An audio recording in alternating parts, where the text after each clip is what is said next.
I once heard, and I believe it's true, it's not what you achieve in life that matters, it's what you overcome. Achievements on the golf course are only part of setting an example. Character and decency are what really count. Parents used to point to me as a role model for their kids. I owe all those families a special apology. I want to say to them that I am truly sorry. It's hard to admit that I need help, but I do.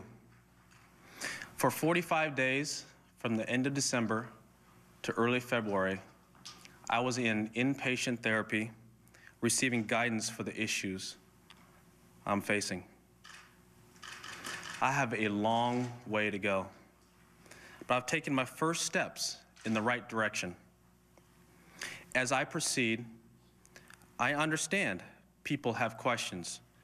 I understand the press wants to ask me for the details of the times I was unfaithful. I understand people want to know whether Elin and I will remain together. Please know that as far as I'm concerned, every one of these questions and answers is a matter between Elin and me. These are issues between a husband and a wife. Some people have made up things that never happened. They said I used performance-enhancing drugs.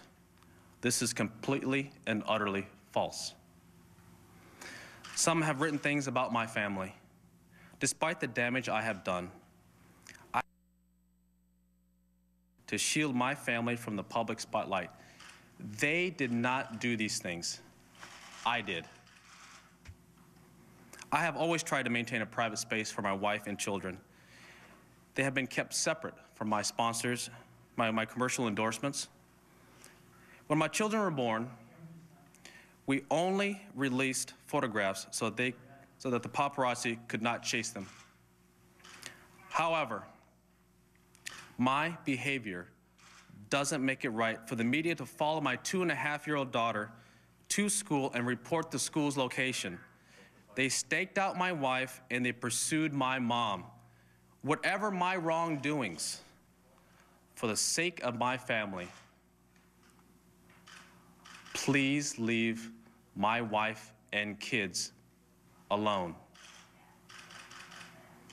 I recognize I have brought this on myself. And I know, above all, I am the one who needs to change. I owe it to my family to become a better person.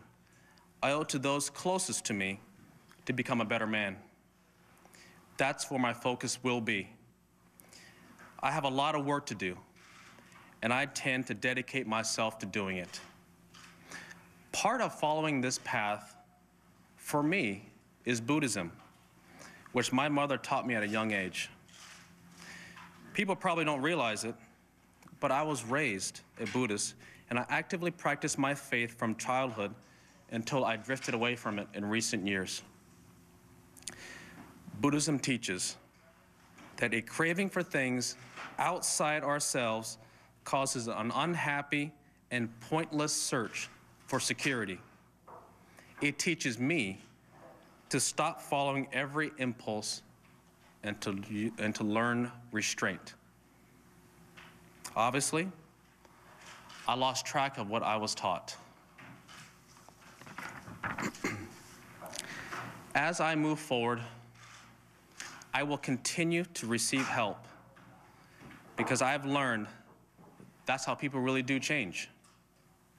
Starting tomorrow, I will leave for more treatment and more therapy. I would like to thank my friends at Accenture and the players in the field this week for understanding why I'm making these remarks today.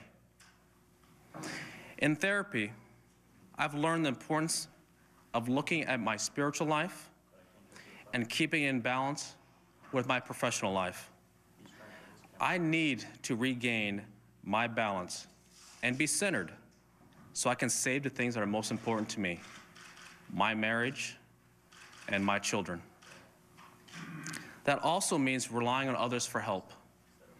I've learned to seek support from my peers in therapy, and I hope someday to return that support to others who are seeking help. I do plan to return to golf one day. I just don't know when that day will be. I don't rule out that it will be this year. When I do return, I need to make my behavior more respectful of the game.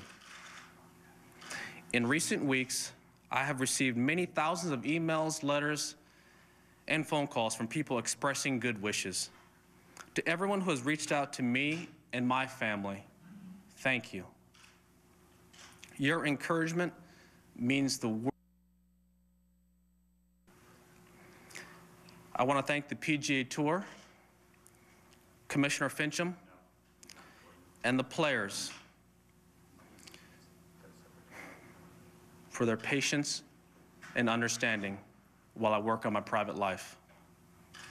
I look forward to seeing my fellow players on the course.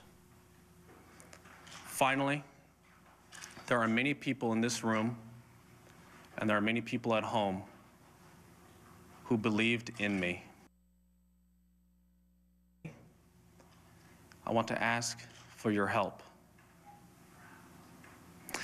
I ask you to find room in your heart to one day believe in me again. Thank you.